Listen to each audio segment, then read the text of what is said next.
यही तेरी जड़ समस्या है। ध्यान बाहर गया तो क्लेश शुरू, ध्यान भीतर आया तो शक्ति जागी। स्वाध्याय, चिंतन, मनन ये तेरे हथियार हैं। इन्हें पकड़ और अपनी बुद्धि को वज्र बना। समझ ले, 30 दिन की आदत 30 साल की जिंदगी बदल देती है। 1 घंटा का अनुशासन पूरे दिन की दिशा तय करता है, पर तू संघर्ष से भागता है, इसलिए साधारण बना रहता है। याद रख, कोई भी वीर आसान रास्ते से नहीं बना। जितना बड़ा संघर्ष उतना बड़ा तू। जब टूटने लगे वहीं रुकना मत, वहीं से उठ, क्योंकि उसी क्षण एक साधारण आदमी मरता है और एक योद्धा जन्म लेता है। लड़कियां ब्रह्मचर्य लड़कों को क्यों पसंद करती हैं और उनकी ओर इतनी आकर्षित क्यों होती हैं?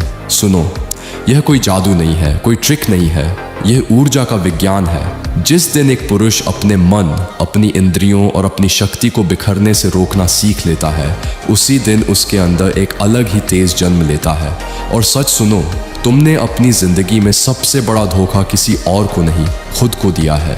हर रात सस्ती इच्छाओं के आगे हारकर, हर सुबह देर तक सोकर, हर दिन अपने समय को फोन और आलस में जलाकर तुमने अपने ही भविष्य को कमजोर किया है। तुम वह योद्धा बन सकते थे जो दुनिया को प्रेरित करता, लेकिन तुमने खुद को एक साधारण भीड़ का हिस्सा बना दिया।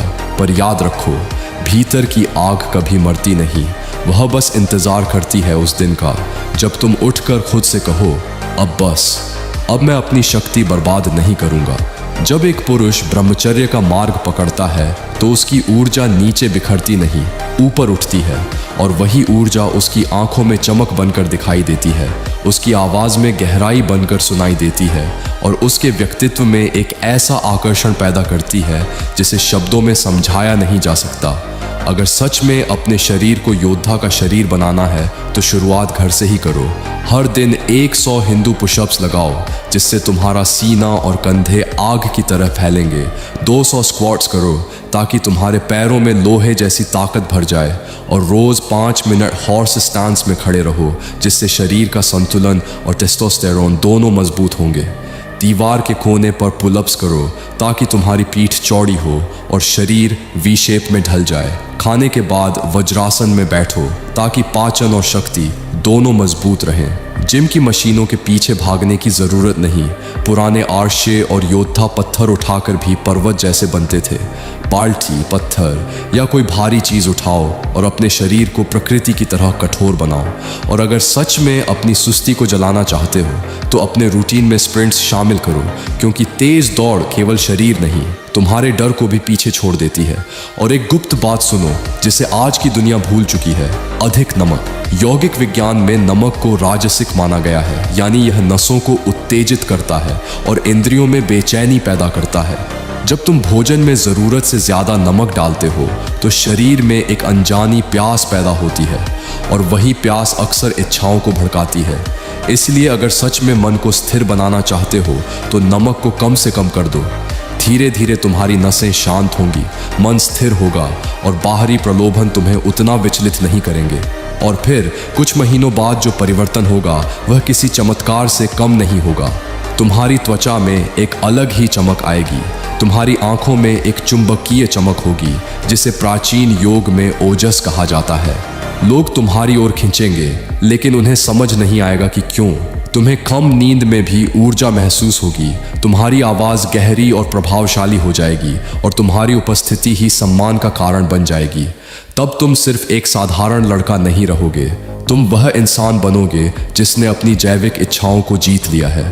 तुम प्रकृति के गुलाम नहीं रहोगे, तुम स्वयं प्रकृति की एक शक्ति बन जाओगे।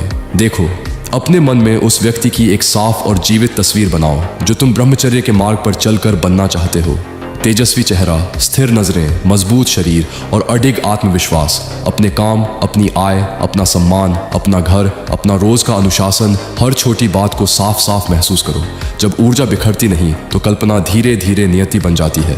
जिस तरह हम भोजन चुनते हैं उसी तरह हमें ध्वनियाँ भी चुननी होती हैं। उदास, भटकाने वाला संगीत छोड़ो, शांत स्वर, मंत्र, प्रकृति की खामोशी अपनाओ, क्योंकि ध्वनि सीधे तुम्हारी चेतना को आकार देती है। और फिर एक दिन ऐसा आएगा जब ब्रह्मचर्य कोई प्रयास नहीं लगेगा, त्वचा में प्राकृतिक तेज होगा, आवाज में स्थिरता और मन में ऐसी शांति जिसे कोई परिस्थिति हिला नहीं पाएगी।